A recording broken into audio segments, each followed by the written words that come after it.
पण याची सुरुवात झालेली आहे बाबा. ए सुरेश, खुर्च्या बिर्च्या काय नुसत्या मांडल्या, ते बाकी सगळं केलं काम. ते माईक वाल्याला बोलव, ते टेम्पोला बोलव. अरे काय लोक करताय की. माफ करा, म्हणजे काय मला कल्पना नव्हती तुम्ही आलात ते.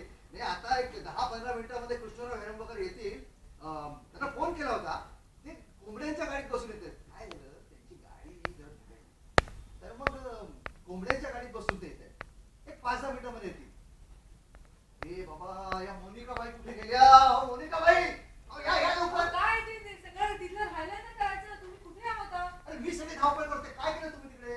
अरे बाबा, ते इलेक्ट्रिशियन मी काम करत नाही ना. लाइटिंगचं तो झालेलं नाहीये. कृष्णराव यायची वेळ झाली आहे. बापरे, लोक पण जमलेले, लोक बघताय. ते लाईटिंग वाल्याला बोलवा. काय करणार मी आता? अरे बाप, तो बघ. ए सुरेश, अरे बाबा लवकर इकडे पुढे. ते सगळं लाईटिंगचं काम आपल्यालाच करावं लागेल. आता येतील 15 मिनिटांमध्ये. तू घे तो लाईट ऑफिसला. अरे थोडा पुढे आहे.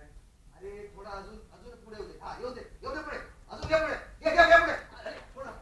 अरे ओ या बोलताय काय? या आपलेच लोक आहेत. या मला ना इकडे समोर बसायचं होतं.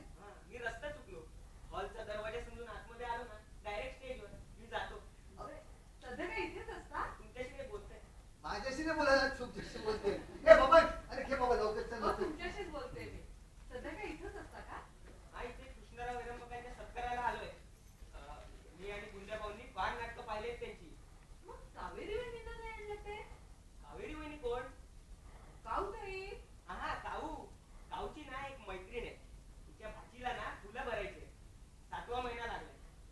फुलं 7व्या महिन्यातच भरतात ना. हो सध्या काय इथेच असता का? हो, इथे मोरूकडे आलोय. आमचा मोरू मुंबईला सेटल झालाय. मी पुण्यात असतो. हा, सदाशिव पेठेत ना. प्रसिद्धच आहे तुमचं घर. पण काय होती बरं, तुम्ही नाटकं पाहिलेत का कृष्णरावांची? हो, चोरून पाहिलेत. चोरून? हा, काऊ बरोबर. काय सांगताय काय? या कृष्णराव हेरंबकांच्या एका फार जुन्या संगीत नाटकाविषयी माझी फार जुनी आठवण आहे. सांगू का? सांगा.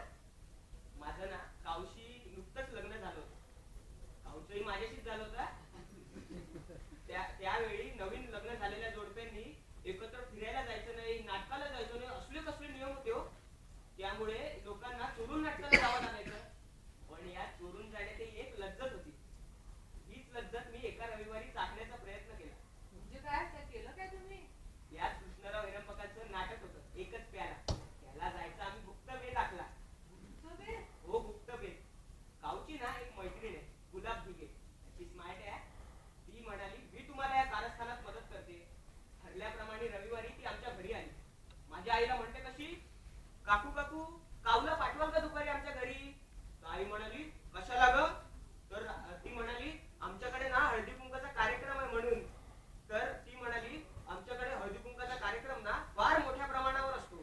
त्यामुळे अगदी रात्री 9 वाजेपर्यंत मदत लागेल. कारण नाटक रात्री 8:30 पर्यंत होतं ना. मग मी पण आईला म्हणालो, आई आज रविवार असला तरी मला कामाला जायला हवं. खूप काम अडकले ऑफिसामध्ये, सगळे काढायचे. अगदी 9 होतील बघ परत यायला. काय हो, कोणाला संशय नाही आला का? नाही कसा, आमच्या दोघांचं असं एकाच वेळी बाहेर जाणं आणि एकाच वेळी परत येणं, यात काहीतरी भानगड असावी असा आमच्या चिमीला संशय आला. चिमी कोण? आणि धाकटी बहीण हो. मग कसे बसे आम्ही किर्लोस्कर थिएटरात येऊन पोहोचलो. या अशाच खुर्च्या होत्या बघा. आम्ही शेजारी बसलो. नाटकातल्या सिंधूचे हाल बघून आमची गाव हुंके देऊन रडू लागली हो. इकडे ती रडते, इकडे ही रडते. दोघांच्या रडण्याची जुगलबंदी. त्यात तिची वेळी सुटली. तिची म्हणजे सिंधूची नाही, काऊची.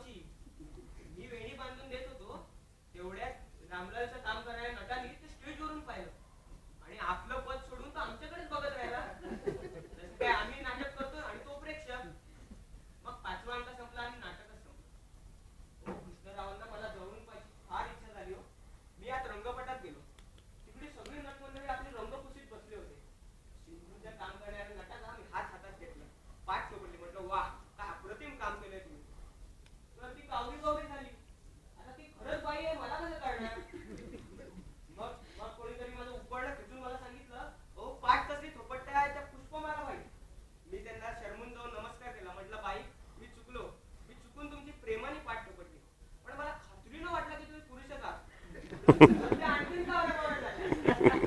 मी कृष्णरावांचे जाऊन पाय धरले. म्हटलं आपले करून प्रसंग पाहून आम्ही धन्य झालो. तर तिकडे रानला परिणाम बसलेले ते म्हणाले आपले प्रणय प्रसंग पाहून आम्ही धन्य झालो.